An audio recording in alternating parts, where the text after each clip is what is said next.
Methods for handling deadlocks. Deadlock को handle करने के मुख्तलिफ तरीके होते हैं, जिसमें कि हम एक तरीका ये होता है कि हम ये इंश्योर करें कि सिस्टम कभी भी डेडलॉक में नहीं जाएगा। ठीक है, तो इसको हम डेडलॉक प्रिवेंशन भी कहते हैं और डेडलॉक अवॉइडेंस भी कहते हैं।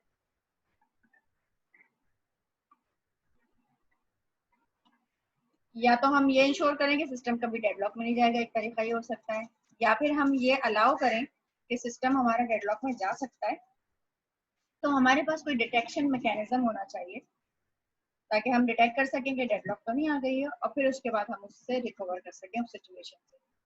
या तीसरा तरीका क्या है कि जो भी प्रॉब्लम आए सिस्टम में, आप सिंपली उस प्रॉब्लम को इग्नोर करें और ऐसे प्रिटेंड करें कि कुछ वही नहीं। यही वाली टेक्निक जो है वो मोस्टली सिस्टम्स में इस्तेमाल होती है। उसकी रीजन हम शुरू में ही सुन लेते हैं। उसकी रीजन क्या होती है? डेडलॉक को इग्नोर करना या प्रॉब्लम को इग्नोर करना और ऐसे प्रिटेंड करना जैसे कि कुछ वही नहीं है। उसकी रीजन ये होती है कि जब भी आप डेडलॉक प्रिवेंशन और अवॉइडेंस और अभी हम डिटेक्शन टेक्निक्स देखेंगे, उनके एल्गो देखेंगे, तो वो सारे एल्गो और वो टेक्निक्स जो होती हैं वो बहुत कॉस्टली होती हैं और टाइम कंज्यूमिंग होती हैं। तो इसकी वजह से जो हमारे प्रैक्टिकली जो चीजें चल रही होती हैं उनके लिए, अगर मेरा सिस्टम एक नॉर्मल घर का पीसी है या नॉर्मल यूज वाला सिस्टम है जिसमें कि मैं कुछ चीजों को दोबारा से लेकर आ सकती हूँ या किसी हद तक सेफली सिस्टम को रिकवर कर सकती हूँ, तो फिर मैं डेडलॉक अवॉइडेंस या उस पर मैं टाइम नहीं लगा सकती। ठीक है, मैं अपने कॉस्ट को कंसिडर करती हूँ और फिर उसके बाद मैं उसमें क्या करते हैं कि हम इग्नोर कर देते हैं प्रॉब्लम को। हम कहते हैं कि भाई हम इतना टाइम नहीं लगा सकते कि हम जो है वो डेडलॉक को हैंडल करने में अपनी सारी तवानाइयां ज़ाया कर दें। ठीक है, लेकिन फिर भी क्योंकि हमें पढ़ना होता है कि भाई ये प्रॉब्लम क्या है, तो हम इन टेक्निक्स को पढ़ेंगे। सबसे पहले हम डेडलॉक प्रिवेंशन को पढ़ते हैं। Ensure that at least one of the necessary condition for deadlocks does not हो। अब प्रिवेंशन, प्रिवेंट करना क्या है? Prevention is better than cure. Prevention में हम यही करेंगे कि हम कुछ ऐसा काम करें कि वो जो चारों कंडीशन हमने पढ़ी थी हम मेक श्योर करें कि उनमें से चारों कभी भी होंगी ही नहीं सिस्टम में। अब ये हम किस तरीके से कर सकते हैं?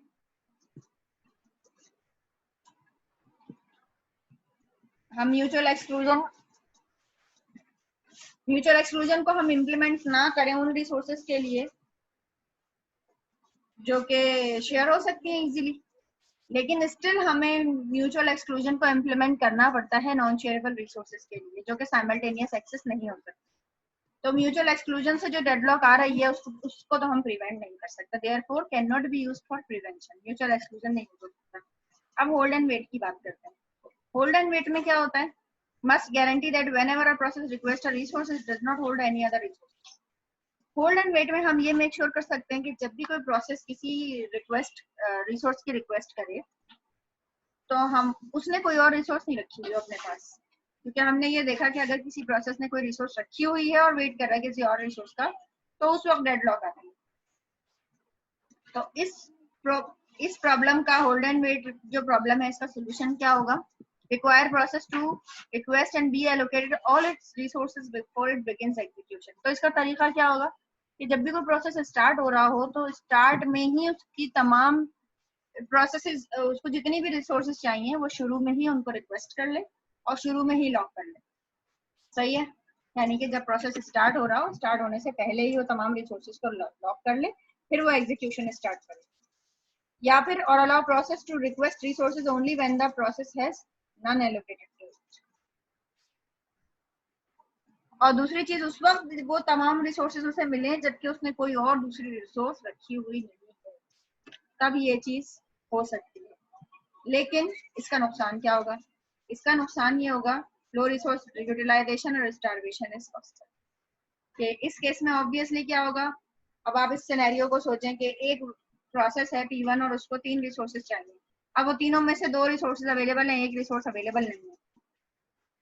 अब वो रिसोर्स इतनी ज्यादा इस्तेमाल होने वाली है, लेट्स से कि वो प्रिंटर है और वो प्रिंटर हर प्रोसेस को चाहिए होता है और वो सारे हाई प्रायोरिटी प्रोसेस हैं। तो अगर एक ऐसा प्रोसेस जिसकी प्रायोरिटी भी लो है, उसे प्रिंटर मिल ही नहीं रहा है या प्रिंटर खाली ही नहीं है, तो वो प्रोसेस स्टारवेशन में जा सकता है। ठीक है, यहाँ स्टारवेशन कैसे आएगी? क्योंकि मुझे एक प्रोसेस को स्टार्ट करवाने के लिए पहले उसको तमाम रिसोर्सेज एलोकेट करनी है, फिर उसके बाद उसको एक्सिक्यूट करवाना है, तो वो प्रोसेस स्टार्वेशन में भी जा सकता है। दूसरी लो रिसोर्स यूटिलाइजेशन, हमने क्या बात की थी वो शुरू के चैप्टर्स में कि हमें रिसोर्स यूटिलाइजेशन को बढ़ाना होता है ना, सीपीयू यूटिलाइजेशन को बढ़ाना होता है, सॉरी। तो यहाँ पे रिसोर्स यूटिलाइजेशन जो है वो भी हमारी मैक्सिमम होनी चाहिए। तो इस सिचुएशन में क्या होगा कि जब प्रोसेस रिसोर्स को लॉक करके रख लेगा, लेट्स से कि एक प्रोसेस है, उसको पहले एक डॉक्यूमेंट में चेंजेस करनी है, फिर उसको हार्ड डिस्क में सेव करना है, फिर उसको प्रिंट करना है, सही। तो पहले उसको हार्ड डिस्क पे कंट्रोल चाहिए, फिर उसके बाद उसे प्रिंटिंग चाहिए।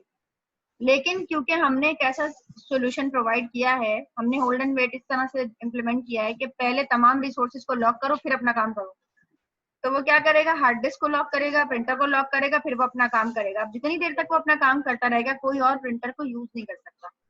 तो ये सोल्यूशन जो है ये एक फीजिबल सोल्यूशन नहीं है। इसमें क्या होगा, रिसोर्स की जो यूटिलाइजेशन है वो कम हो जाएगी। तो बहरहाल इसमें हम प्रिवेंट कर सकते हैं, लेकिन अगर हम इस तरीके से इम्प्लीमेंट करें तो डेडलॉक प्रिवेंशन हो सकती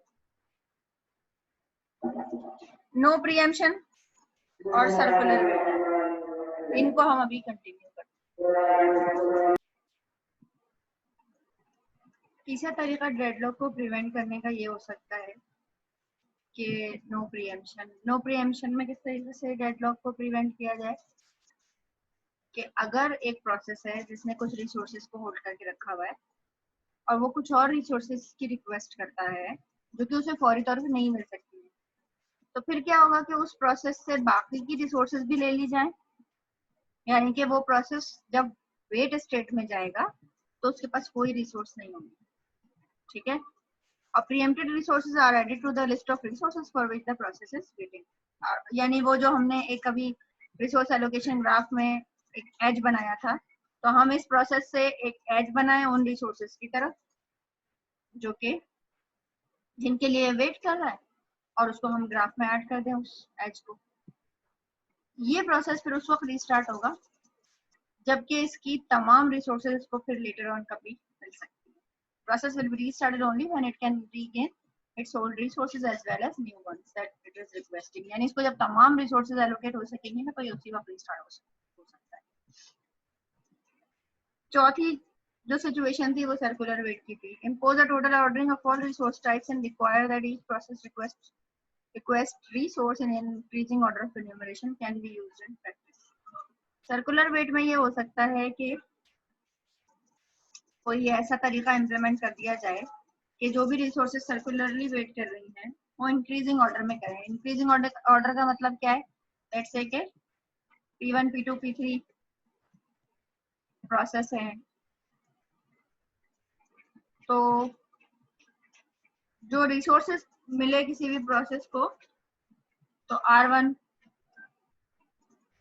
R2, अगर किसी प्रोसेस ने लेट्स से कोई रिसोर्स R4 रखी हुई है और उसको जरूरत पड़ती है R1 की, तो फिर उसको R1 नहीं मिलेगी क्योंकि R impose the total ordering of all resource types and require that, क्योंकि ऑर्डर में रिवर्स हो गया ना, R1 जो है वो लेस देन R4 है, तो प्रोसेस को R4 से बड़ी रिसोर्सेज मिल सकती हैं, R4 से छोटी रिसोर्सेज नहीं मिल सकती, सही।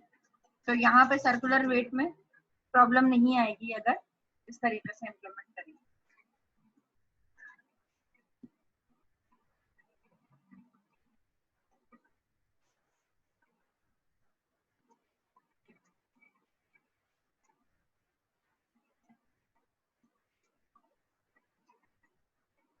अब हमने दो टेक्निक्स, हमने कहा दो तरीके हो सकते हैं, तो डेडलॉक को हम प्रिवेंट करें और एक हम डेडलॉक को अवॉइड करें। तो प्रिवेंशन टेक्निक्स जो है वो प्रिवेंशन के लिए हमने ये चारों तरीके जिनसे डेडलॉक आ सकती है उन चारों में हमने अपने अपने लिहाज से इम्प्लीमेंटेशन बताई, लेकिन हमने म्यूचुअल एक्सक्लूजन में कहा कि हम यहाँ पर प्रिवेंशन की कोई टेक्निक नहीं बना सकते क्योंकि म्यूचुअल एक्सक्लूजन जो होता है वो इम्पोर्टेंट टेक्निक होती है, इम्प्लीमेंट करना जरूरी होता है। तो ये बाकी गोल्डन वेट में भी हमने बताया किस तरह कर सकते हैं, नो प्रीएम्पशन में भी हमने बताया कि डेडलॉक प्रिवेंशन कैसे हो सकती है, और सर्कुलर वेट में बता दिया। अब हम डेडलॉक अवॉइडेंस की बात करते हैं।